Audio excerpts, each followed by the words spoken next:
thought we'd do a video. So anyway, yesterday was Easter, and I figured, what the hell, let's watch an Easter-themed movie.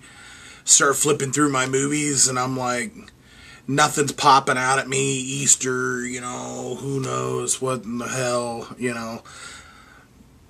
What do you got? You got Christ, you got rabbits, you got who knows what. And then it comes to me as I'm flipping through my movies, I'm like, I know what movie I need to watch. I've never watched it all the way through. Actually, I'd only ever watched part of it, and that was fucking Donnie Darko. And I was like, okay, I'm going to give this son of a bitch another chance. I'd started watching it once before, and I don't know what it was about it, but I just couldn't get into it, and I gave up on it.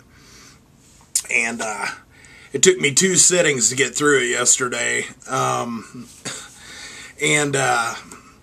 I don't know, it's a pretty fucked up movie.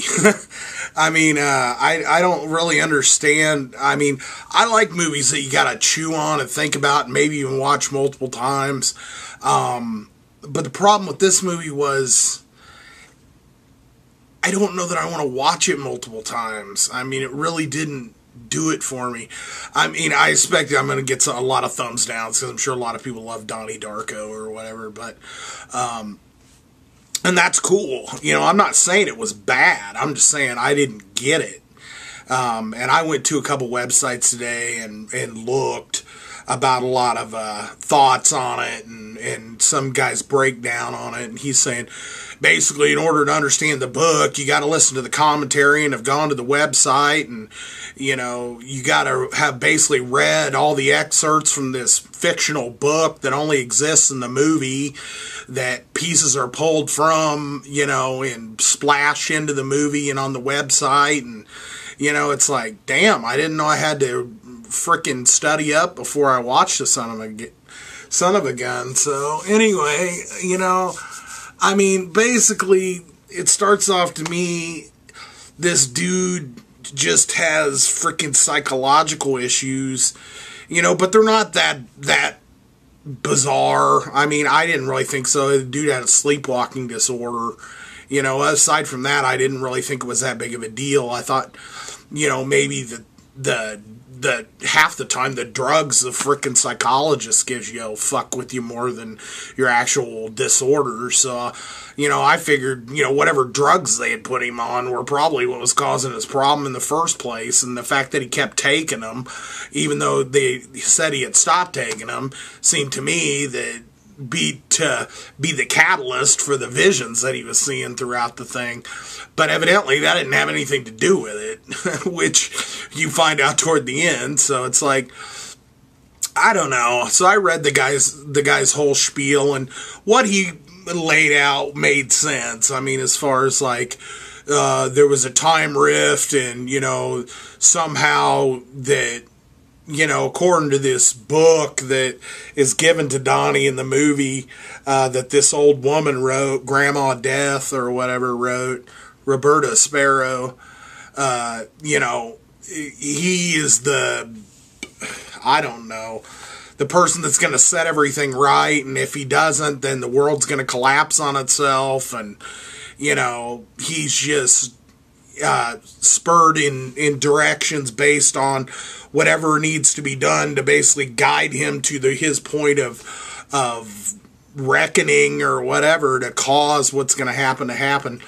You know, and there were certain things that this dude's like, well, yeah, because of this, Donnie had like super strength and telekinesis, and I'm like, how do you come to the fact that he had fucking telekinesis? I mean, they said he could see the future, and I was like, well, okay, if he can see the future because he sees that abyss tentacle coming out of everybody's chest, kind of showing where they're getting ready to go, okay, that's kind of the future. You know, and if it's super strength because he freaking stuck the axe into the bronze statue, you know, that's all good. But I never saw any point when he used telekinesis at any point.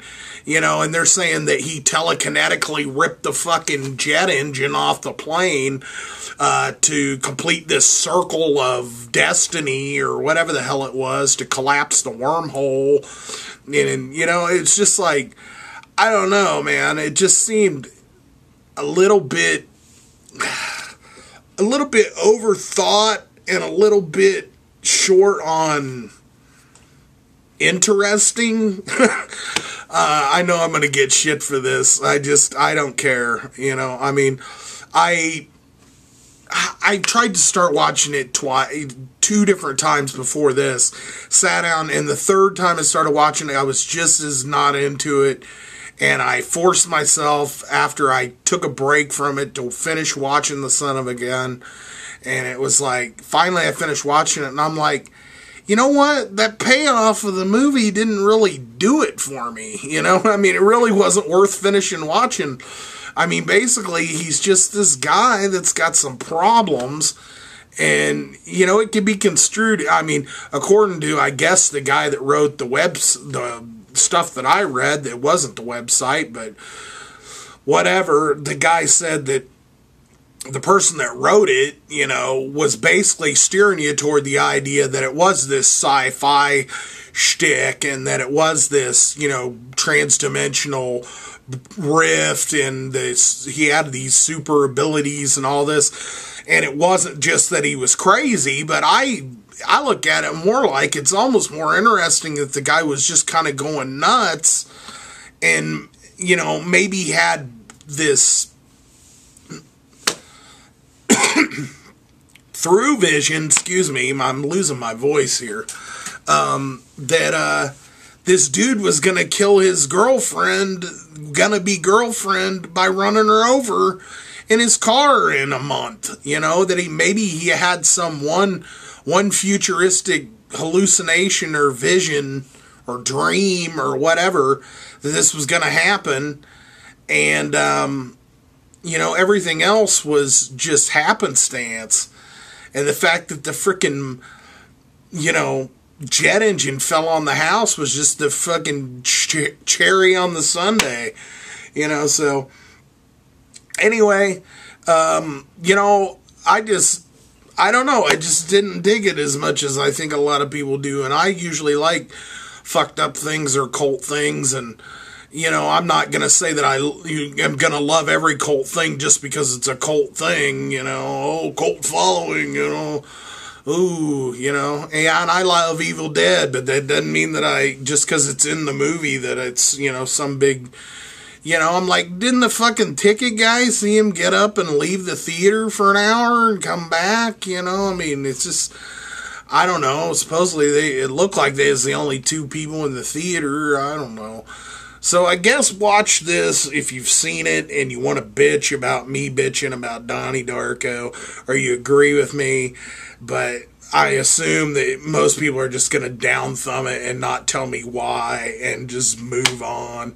So, you know, whatever. I mean, I like stuff you got to think about. You know, I like stuff like, I don't know, like Fight Club or Inception, or you know, stuff that you really got to chew on at the end, and like, is this what he's really trying to say, or what the hell's going on? You know, I was fucked. That 12 Monkeys was fucked up, you know, but I love 12 Monkeys, but this, I don't know, maybe it's because it's high school kids again, and I just don't really, you know, relate anymore to that. You know, even when this came out, I was 6 years out of high school, I think. 2001, I would have been 21, 22. So, I mean, I would have been 4 or 5 years out of high school. So, anyway, I'm going to sign off. If y'all want to bitch about me bitching about it, fine.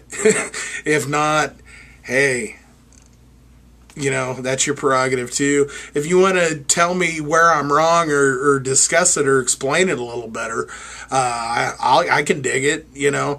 Tell me why I should watch it again, maybe, you know. Anyway, I'm going to sign off. Happy late Easter. The reason why I'm not doing a lot of videos is because my voice is not that great, and I don't have a lot of pickups. And I just haven't felt that great, so I haven't done them. But I'm here at work today, so I figured I'd throw something up. So anyway, I'll talk to y'all later. Thanks for sticking with me and watching this junk. And we'll see you next video. All right, bye.